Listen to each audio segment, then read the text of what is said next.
He was the pastor everyone trusted, young, magnetic, and preaching salvation with a silver tongue. She was a wealthy widow, offering him a second chance at love, or so she thought. But when she uncovered the secret he'd spent years hiding, he didn't pray for forgiveness. He made her disappear.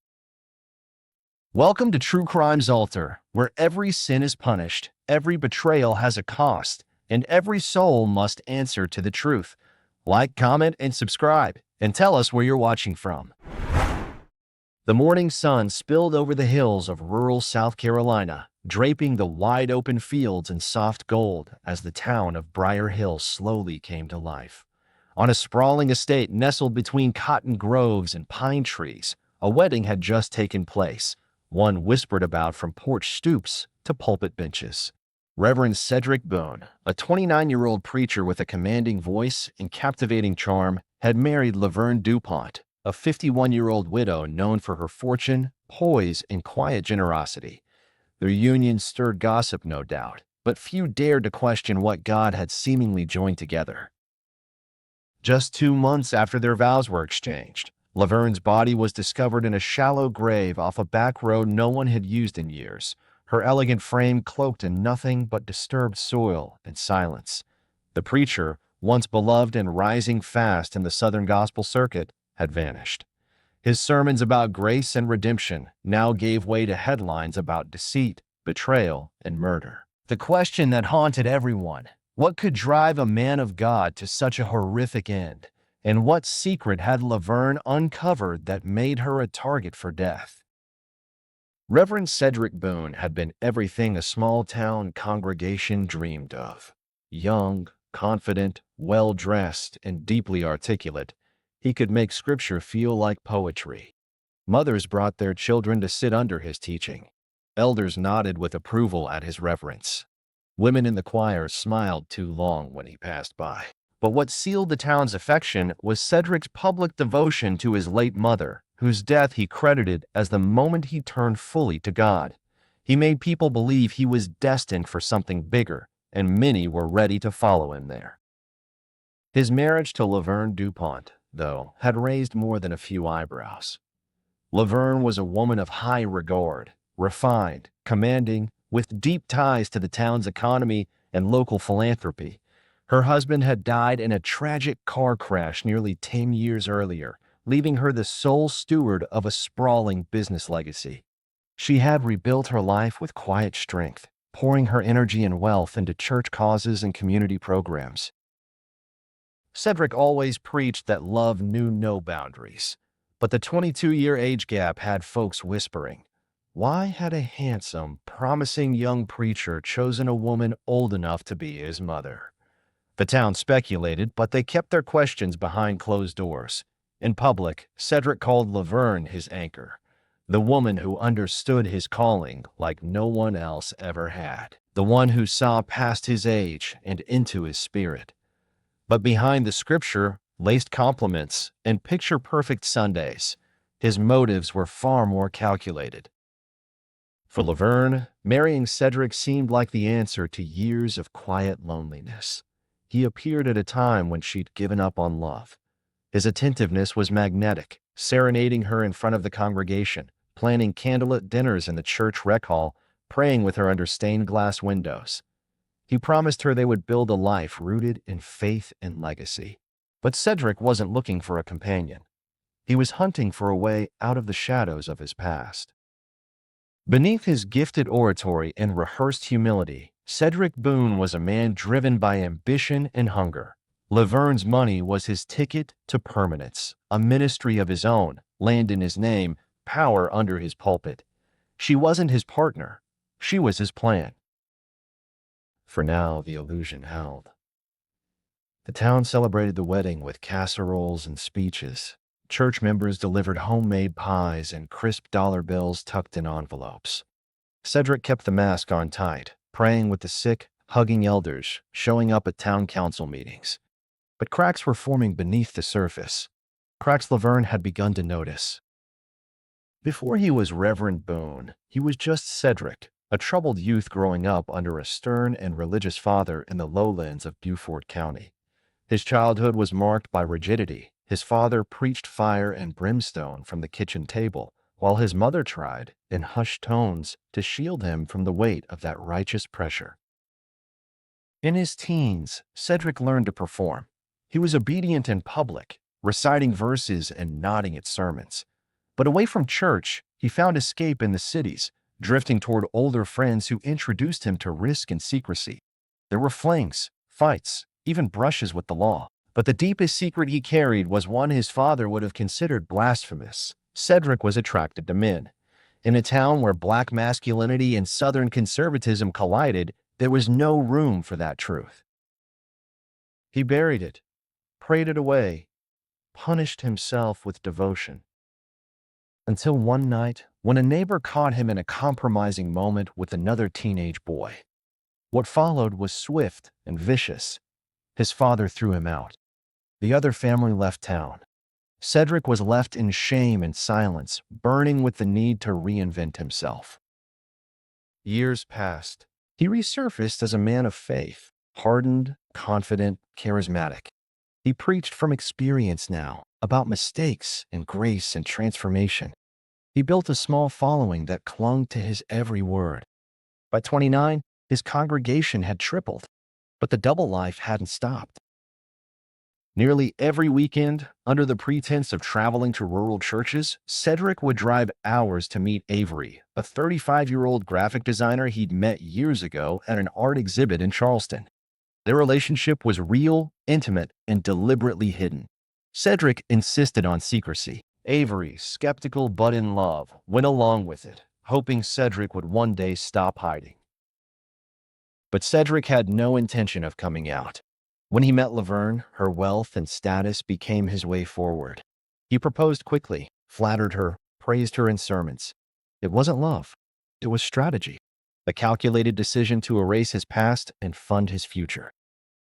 Yet in all his planning, Cedric miscalculated one thing. Laverne was no fool.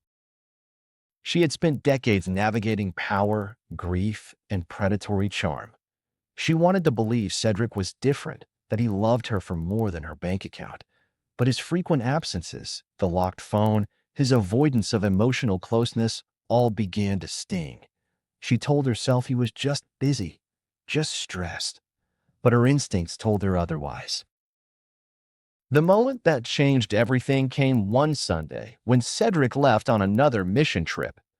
Laverne, anxious and unresolved, made a bold choice.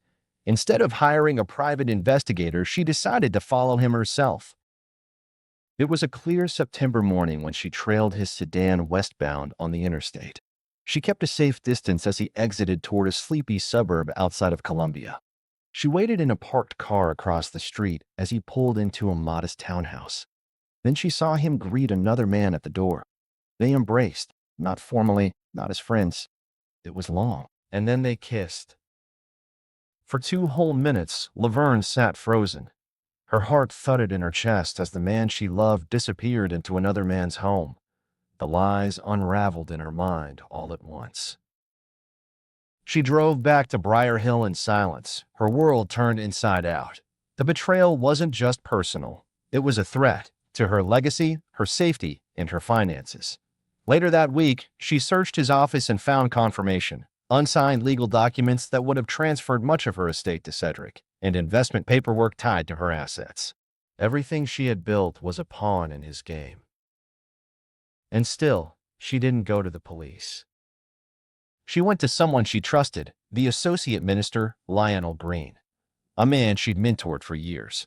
Through choked tears, she told him everything, the affair, the financial manipulation, her fear that Cedric might do something drastic if he knew she'd found out. Lionel begged her to be careful, to leave, to protect herself. But Laverne had faced life's monsters before. She wasn't going to run from this one. And so, she confronted Cedric.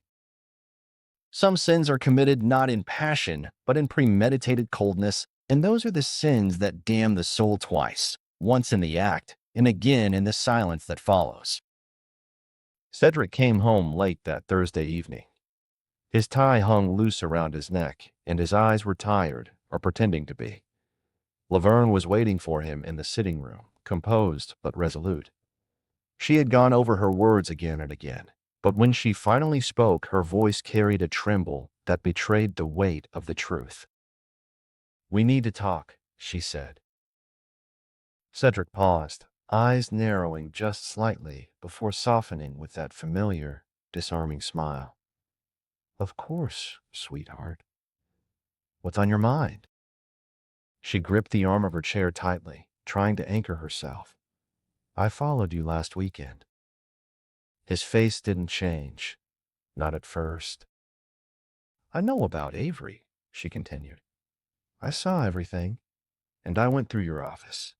I saw the documents, the draft will, the investment proposals. You planned to take everything from me."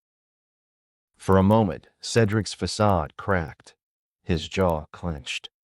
His gaze dropped, then flicked back to hers, searching, assessing, calculating.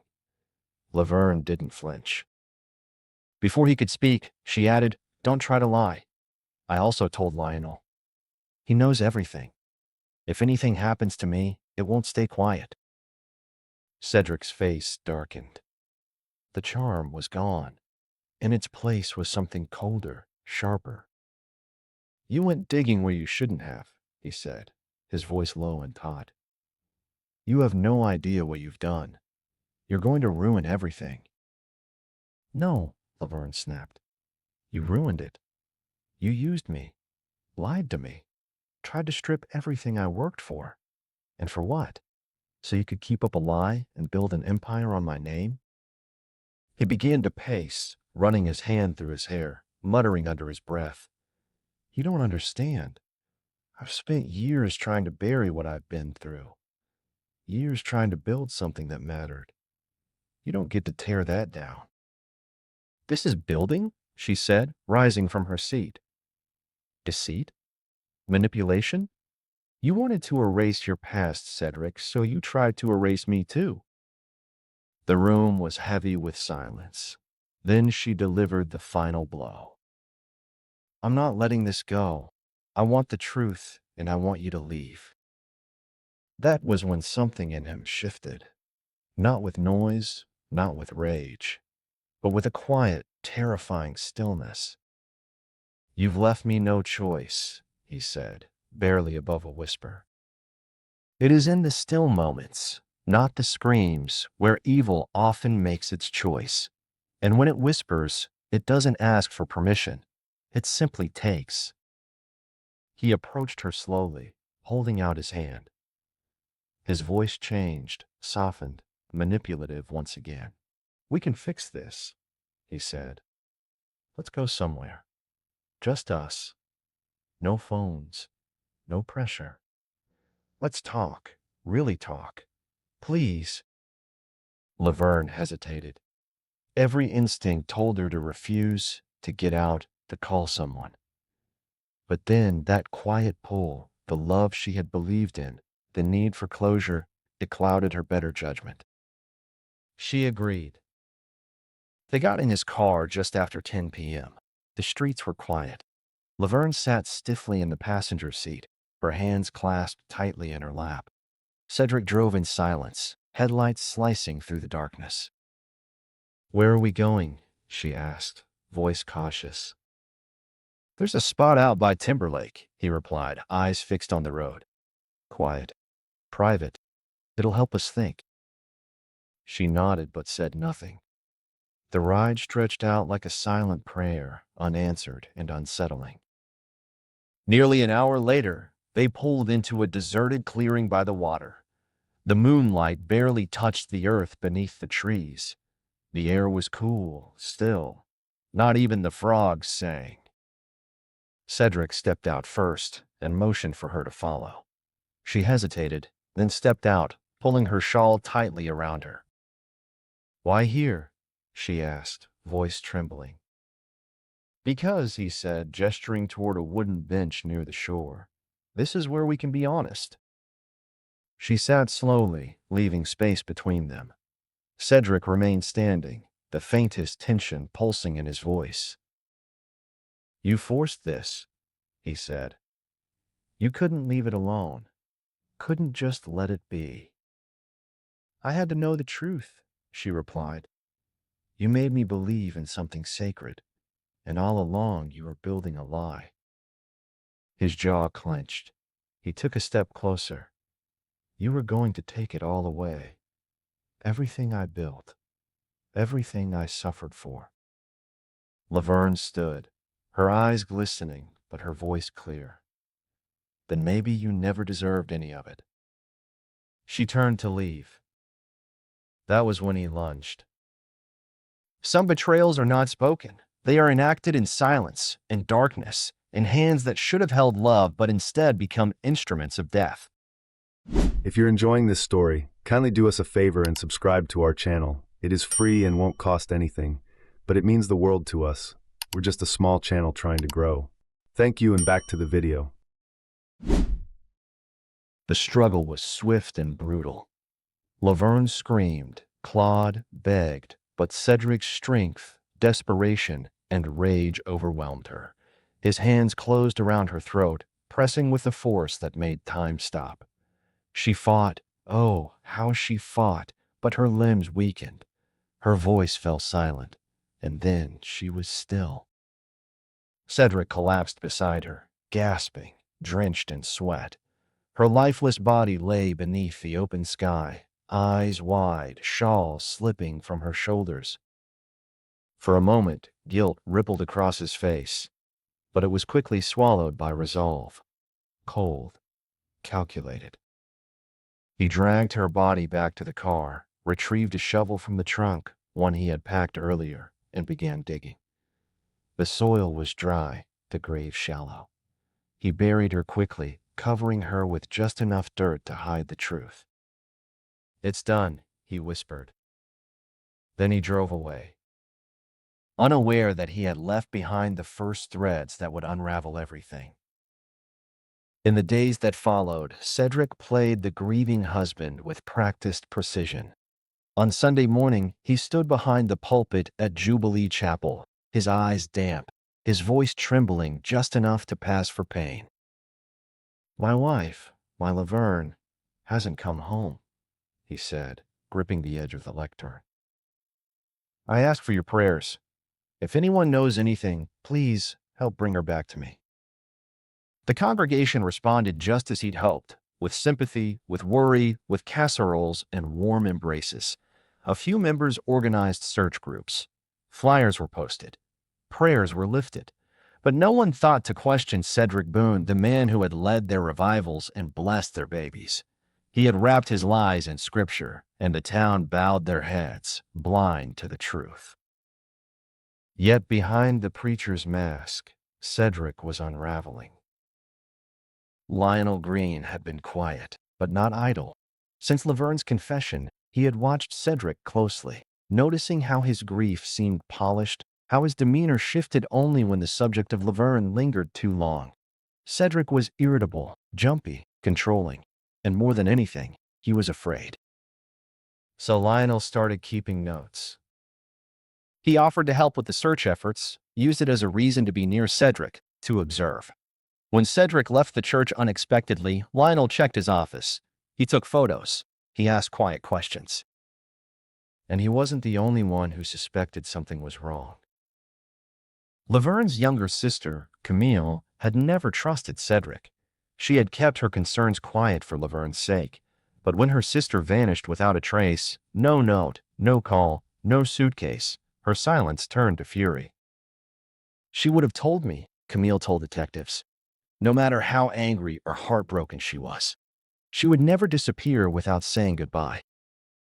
Detectives Aria Fulton and Glenn Rhodes took her concerns seriously. They started with interviews, reviewed Laverne's phone logs, scanned bank transactions. Cedric made himself available, eager to seem cooperative. Whatever I can do to help, he said, hands folded, voice calm. But Aria, seasoned and sharp-eyed, didn't buy it. He's too put together, she told her partner. Real grief is messy. This feels curated. Sometimes the most dangerous lies are the ones told with steady hands and tearless eyes, because they know what they're hiding and they've already buried the truth.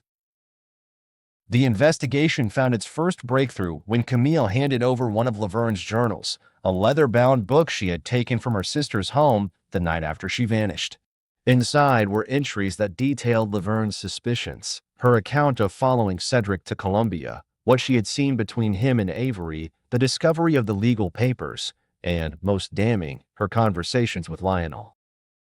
One entry, just days before her disappearance, read, "I've told Lionel everything. If something happens to me, he'll know who's responsible." With this, Arya and Glenn brought Lionel in for a formal interview. He corroborated the journal, recounting the moment Laverne cried in his office and told him everything.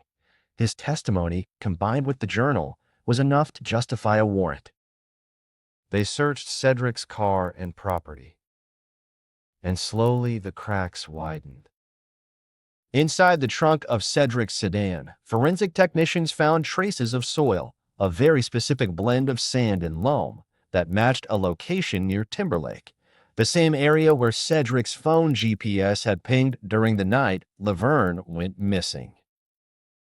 His alibi, once ironclad, now looked like lace.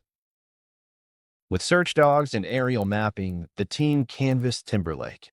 It didn't take long. Just 50 yards off the dirt road, a shallow grave was discovered. Laverne's shawl was still wrapped around her shoulders, her wedding ring still on her finger. Cedric had buried her, but not deep enough to escape the truth. Fingerprints on the shovel matched Cedric. DNA under Laverne's fingernails was his. It was over. When the detectives brought him in again, the man who once commanded congregations with flawless composure now sat pale and trembling. "It wasn't supposed to happen like this," he said, staring at the floor. "She forced my hand." Those who justify murder as a reaction are already lost, for there is no moment, no pressure, no betrayal that permits a man to become a monster. The case moved fast after that. Cedric Boone, once the pride of Briar Hill's faith community, was arrested during a dawn raid. The streets outside Jubilee Chapel were lined with stunned parishioners, some crying, some silent, others simply staring as he was led away in cuffs. Media outlets descended. Cedric's face was everywhere, no longer the young prodigy of the pulpit, but the man accused of strangling his wife and burying her like a secret. He maintained his innocence during early questioning, repeating his grief like a script. "I love my wife. I would never harm her." But Arya laid out the evidence with calm precision: GPS logs, soil samples, fingerprints, the journal, the witness testimony, and, finally, the messages from Avery. They had tracked him down. He had been devastated to hear the truth, but he hadn't protected Cedric. He handed over everything, texts that showed Cedric's resentment toward Laverne, his desperation, his growing panic. One message read, "She's in the way. I can't take much more. This has to end." When Cedric read it back to himself under the flickering lights of the interrogation room, his shoulders slumped. "She was going to destroy me," he muttered. "She knew everything. I didn't have a choice." But he did. He always had a choice. The trial began on a humid Monday morning in July, nearly 7 months after Laverne's body was found. The courthouse in Florence County was packed, rows filled with townspeople, reporters, and parishioners who once saw Reverend Cedric Boone as a rising prophet. Now, he sat at the defense table in a dull gray suit and shackled ankles, the weight of his choices etched deeply into his face. Prosecutor Randall Pierce wasted no time. "This is not just a story of betrayal," he told the jury.